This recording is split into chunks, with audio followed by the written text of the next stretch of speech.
Subscribe now and press the bell icon. Never miss an update. Congress नेता अब्दुल अहद खान ने वर्सोवा विधानसभा में ward number 62 गुलशन नगर में कांग्रेस उम्मीदवार एडवोकेट सैफ अहद खान की सभा को संबोधित किया। क्या कहा, देखिए हमारी रिपोर्ट। अस्सलाम वालेकुम, नमस्ते। इतनी माशाल्लाह भारी तादाद में आप लोगों को देखकर ऐसा लगता नहीं कि गुलशन नगर वालों ने मेरे लिए प्यार कम किया है, बल्कि माशाल्लाह आप लोगों का ही प्यार है, आप लोगों की ही दुआएं हैं जो अल्लाह ने ये इज्जत बख्शी है। चुनाव का माहौल है, आप सभी जानते हो, तमाम कैंडिडेट अपना अपनी नसीब आजमा रहे हैं। बच्चों की लड़ाई में कुछ बुढ़े भी आ गए हैं लड़ने के लिए। बड़ा अफसोस होता है कि कम से कम बुढ़ों को रिटायरमेंट ले लेना चाहिए। सैफ अब तक जितना भी माहौल में प्रचार कर रहा था, जहाँ जहाँ जा रहा था, मैंने सैफ को बोला था कि भैया कैंडिडेट तू है, कॉरपोरेशन की हाउस में तुझे जाना है, लोगों की समस्या, लोगों का मुद्दा तुझे उठाना है, तो तू ही तेरा प्रचार करेगा। मगर मैंने देखा कि जब इस प्रचार में बुढ़े भी उतर रहे हैं तो मैंने बोला बेटे से बात करने से पहले बाप से पूछ लेना चाहिए था। तो बाप है, इसलिए मजबूरन मुझे मैदान में उतरना पड़ा। लोग बोलते हैं कि शेर सैफ जो है वो आपकी झलक है, तो मैंने बोला शेर का बेटा शेर ही होता है। आज इस माहौल में सैफ से लोग इतना घबरा रहे हैं, अल्लाह गवाह है कि सैफ आया, सैफ आया, सैफ आया। तो मैं गुलशन नगर वाले से बोलूंगा, ये तो मेरा प्यार है, मेरा सम्मान है, मेरा घर है, ये सारे मेरे परिवार है गुलशन नगर के लोग, कि ये गुलशन नगर के लिए मैं एक वादा कर रहा हूँ। क्योंकि कारण ये है कि यहाँ पर बिल्डर लॉबी भी डर रही है। बिल्डर लॉबी को ये लग रहा है कि अगर सैफ को अल्लाह ने इज्जत दे दिया तो उनकी जो मनमानी चल रही है शायद वो चलने नहीं देगा, हाथ में बंद कर देगा। अब ये आपको निर्णय करना है। गटर नाली का मुद्दा, रोड का मुद्दा तो मैं मानता हूँ सभी के लिए है, मगर सैफ एक पढ़ा लिखा बच्चा है, मेरा बच्चा है, मैं इससे तारीफ कर रहा हूँ, ऐसा नहीं है। माशाल्लाह आप देखिए सारे कैंडिडेट्स में पढ़ा लिखा है, लॉयर है, उसके बात करने का तरीका देखिए, उसके अंदर तमीज देखिए, छोटे बड़े को जो प्यार देता है, रिस्पेक्ट देता है। तो आपको ऐसा नुमाइंदा चुनना चाहिए कि जो आपकी तरह मतलब नॉर्मल रहे, ग्राउंड टू अर्थ रहे। आज मेरे परिवार से जुड़ने का कारण ये है कि गटर नाली का मुद्दा तो एक है, मगर उसके साथ में अल्लाह ने जो आज मेरे परिवार को दिया है कि स्कूल कॉलेज दिया है। गुलशन नगर के काफी बच्चे मेरे पास पढ़ रहे हैं, पढ़ के आज माशाल्लाह वो इंजीनियर बन गए, आर्किटेक्ट बन गए, मतलब पढ़ के एक तालीम हासिल किया उन्होंने। अभी रिसेंटली हमने एक हॉस्पिटल का ओपनिंग किया, 150 बेड का, मेरी भांजी डॉक्टर है। यहाँ कैसे कई सारे लोग हैं जो उसके पेशेंट हैं। तो मैं उस परिवार से सैफ को जुड़ा हुआ हूँ।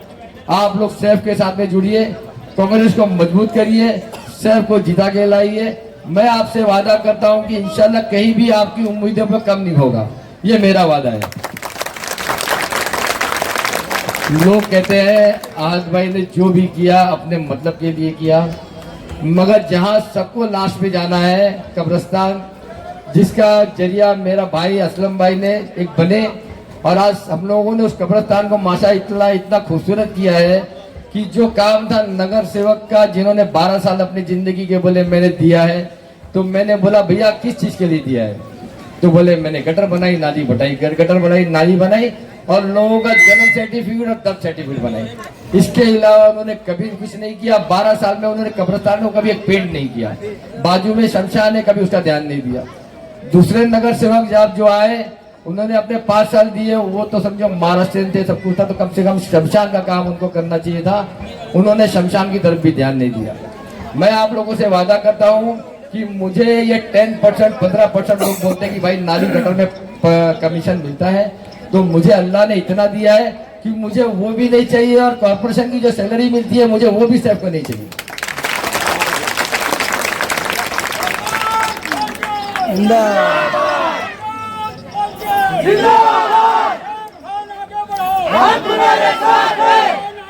ये आप लोगों का प्यार है कि आप लोग जब जब बोलते हो अहद खान आगे बढ़े तो अल्लाह उसको और आगे बढ़ाता है। मुझे उम्मीद है कि इसमें भी जो लड़ाई चल रही है इसमें भी लड़ाई चल रही है। देखिए, मैंने कभी भी घमंड तकब्बुर नहीं किया, अपनी हर चीज में अल्लाह को हाजिर रखा है। तो मैं ये वादा करता हूँ कि ये भी जो लड़ाई चल रही है इसमें अल्लाह ने चाहा तो सैफ को अल्लाह इज्जत देगा और आप लोगों के लाड प्यार से भारी मतों से अल्लाह उसको जिताएगा। देखिए, गुलशन नगर के बारे में मैं एक चीज जरूर बोलूंगा कि जो गुलशन नगर जब बटा है, नुकसान गुलशन नगर का ही हुआ है। इस बार मैं आपसे आप लोगों से वादा लेना चाहता हूं कि देखो, बटोगे तो फिर फंसोगे। फंसने का कारण ये है कि जब आप बटे हो, ब्रिटेन ने फायदा उठाया है, आपकी मजबूरी का फायदा उठाया है, यहाँ के लोगों ने उसका फायदा उठाया है। जिस गरीब की थोड़ी सी भी तकलीफ है उनसे फायदे कचरे के भाव में खरीदा है। आज उन गरीबों को मैं देखता हूं उनकी हालत क्या है। 18 साल 20 साल हो गए गुलशन नगर को डेवलप होते हुए, अभी तक लोगों को घर नहीं मिला है। यहाँ कुछ ऐसे लोग हैं जो मेरे उनके साथ जुड़ा था, आज भी वो गवाह है कि मैंने उनके लिए लड़ाई लड़ी, उनको उनका रूम दिलाया पीटीसी का जब ट्रांसिट गिरा था। मुझे बिल्डर फोन करके बोलता है, आज भाई आपको क्या तकलीफ है? मैंने बोला तकलीफ सिर्फ इस बात की है कि जो 40 लोग आज भी बेघर है मेरे अपने हैं, मेरा अपना परिवार है। तो मैं उन लोगों के लिए आज भी लड़ रहा हूँ। मैं आपसे वादा करता हूँ, गुलशन नगर में और भी गटर नाली के अलावा बहुत सारे मसले हैं। आप अपनी जिंदगी जी चुके हैं, अगर अब आपको जीना है तो अपने बच्चों के लिए जिंदगी जिए। उनके लिए बहुत सारी चीजें हैं जो आपको करना है, स्कूल है, कॉलेज है, हॉस्पिटल है। जैसा कि नौशाद ने बताया कि कॉर्पोरेशन का एक म्युनिसिपैलिटी हॉस्पिटल अजीत ग्रास पे है, वहां पर एक ग्राउंड भी है जिसका कोई देखरेख करने वाला नहीं है। जिसने भी आया फंड पास कराया और फंड लेके चला गया। मैं चाहता हूं कि कम से कम बच्चों के लिए वहां पे एक अच्छा ग्राउंड बने। हॉस्पिटल का मुद्दा तो मेरा एक सपना था कि म्युनिसिपैलिटी हॉस्पिटल जो अजीत ग्रास का है, वहां पर लेडीज के लिए लेडीज डॉक्टर हो तो बहुत बड़ी बात होती है औरतों के लिए। ये हम उस मुद्दे को समझते नहीं है, मगर हमारी माँ बहनें जो बैठी है उनसे पूछो कि एक जेंट्स डॉक्टर जब उनका इलाज करता है तो उनके दिल पे क्या बीतती है। मगर उनकी मजबूरी है, क्या करेंगे वो, क्योंकि हम एक होते नहीं है, कोई मुद्दे को सीरियस लेते नहीं है। यहाँ पर इतने कैंडिडेट खड़े हो गए हैं, ये सारे कैंडिडेट आप लोगों को बताओ किस लिए खड़े किए गए? सिर्फ सैफ के डर से। सैफ आया, सैफ आया, सैफ आया, सैफ नहीं जैसे शेर आ गया। सैफ भाई आगे बोलो, अरे सैफ भाई आगे बोलो, अरे सैफ भाई आगे बोलो। कुछ लोगों को, मेरे दोस्त भी हैं मेरे बचपन के, उनको तो अभी से ऐसा डर लग रहा है कि अगर सैफ को अल्लाह ने इज्जत दे दिया तो वो तो जैसे लग रहा है कि अमृत या कुछ भविष्यवाणी करके कि जिंदगी भर जिएंगे। तो उनको तो अभी से डर लग रहा है कि एमएलए का कैंडिडेट आ गया। अरे मेरे भाई, मेरे परिवार में एक एमएलए सबको काफी है, असलम शेख। वो एक अकेला सबके अल्लाह करने भारी है, बीजेपी भी भारी है, सेना में भी भारी है। तो मुझे परिवार में एक एमएलए बस हो गया। सैफ को आप लोग इज्जत दीजिए। मुझे कोई फंड वंड के चक्कर में मैं सैफ को नहीं लड़ा रहा हूं। मैं अपनी दिल की बात आप लोगों से शेयर करता हूं कि माशाल्लाह कारोबार सम्राट इतना फैला हुआ है कि एक आदमी ऐसा चाहिए जो परिवार का है, जो आप लोगों का भी मसला हल करे और मेरा भी मसला हल करे। मेरा खाली वही इंटेंशन है। और सैफ पढ़ा लिखा है, एडवोकेट है। दूसरे नगर सेवक के पास जाओगे, लेटर मांगेंगे तो सुबह बोलेगा आओ मैं ऑफिस में देता हूँ क्योंकि मेरा पीए नहीं है। ये उनमें से नहीं है। माशाल्लाह ये आपको जगह पे खड़े रह के आपका लेटर बना के देगा। ये सारी गुजारिश के साथ में मैं आप लोगों के पास आया हूँ। जैसा आप लोगों ने हमेशा मेरे साथ में प्यार रिस्पेक्ट दिया है, वही प्यार रिस्पेक्ट मैं उम्मीद करता हूँ कि आप लोग मुझे आगे भी देंगे और सैफ को भी देंगे और भारी मतों से चुन के लाएंगे।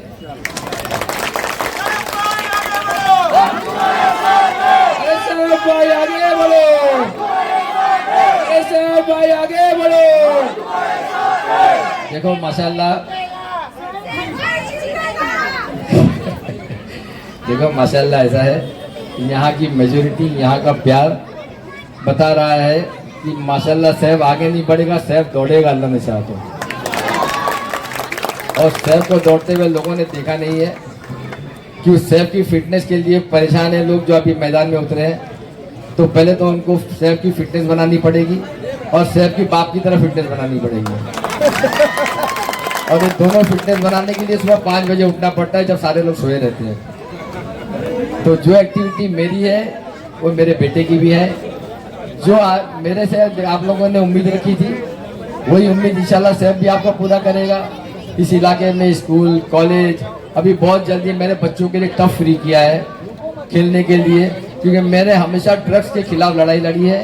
2008 में मैंने पहली रैली शुरू करी थी ड्रग्स की। आज मुझे खुशी होती कि मेरी रैली देखकर बम्बई में हर जगह ड्रग्स की रैली होती है, अवेयरनेस होता है। तो मैं चाहता हूं कि मेरा गुलशन नगर भी जो है ड्रग्स फ्री हो, पढ़ लिख के लोग अच्छे से रहे, उनको अपना अच्छा सा घर मिले। गुलशन नगर की जो ये इलाके की जो स्लम की जो मैं देख रहा हूँ, गटर का, रोड का मसला, मेरे एक दोस्त है 4 दिन पहले रात में आके डामर डाल के रोलर चला के चले गए। उनको ये नहीं पता कि रोलर चलाने से काम नहीं चलेगा, क्योंकि अगल बगल में नाली नहीं बनी है, पहली बारिश से रोड उखड़ जाएगा। और मैंने गुलशन नगर वालों को बोल भी दिया है कि भैया 16 तारीख के बाद में ये जो डामर का जो खर्चा हुआ है ये आप लोगों से ही वसूला जाएगा। तो इसलिए उसके लिए तैयारी रखिए कि सैफ को जिता के लाइए, ताकि वो आप लोगों को परेशान ना करे। चुनिए ऐसा आदमी, ऐसा फल चुनिए जो झाड़ में छांव भी देवे और आपको फल भी देवे, और वो क्वालिटी सैफ के पास है। तो इसी उम्मीद के साथ मैं आप लोगों से फिर एक बार गुजारिश करता हूं कि मैं यहाँ आया हूं, मेरी अपील को स्वीकार करो। 15 तारीख को जितनी भारी मत में, जितनी तादाद में देख रहा हूँ, ये मत मेरे सैफ के लिए आ गया तो मैं इंशाल्लाह उम्मीद करता हूँ कि सैफ भारी से भारी मत से जीतेगा। सैफ के पर भरोसा करने के लिए मैं शुक्रिया अदा करता हूँ वर्षा जी का, जो उन्होंने इतना बड़ा विश्वास करके सैफ पर मुझ पे उसको ये मौका दिया है, और भावना जी ने इसको धक्का दिया है। तो मैं दोनों का शुक्रिया अदा करता हूँ, कांग्रेस परिवार का शुक्रिया करता हूँ, और मंच पे बैठे हमारे सीनियर मेरे बड़े भाई हैं, सोहेल भाई है, ताहिर भाई है, इकबाल भाई है। इकबाल भाई के लिए तो मैंने नगर सेवक का चुनाव में आप लोगों के बीच में आया ही था। ये मेरा बड़ा प्यारा भाई है, मेरे लिए हमेशा इसका प्यार रहता है, और उतना ही प्यार मेरा उसके लिए भी रहता है। तो प्यार से ही प्यार का घर चलता है। प्यार दो प्यार लो, ये जमाने का दस्तूर है, गिव एंड टेक। आप सैफ को वोट दोगे, वो आपको प्यार देगा। आप सैफ से जो उम्मीद रखते हो वो सैफ आपको देगा। चलो, आप लोगों ने मुझे इतनी देर बर्दाश्त किया, उसके लिए बहुत बहुत शुक्रिया। दुआओं में याद रखो। खुदा हाफिज।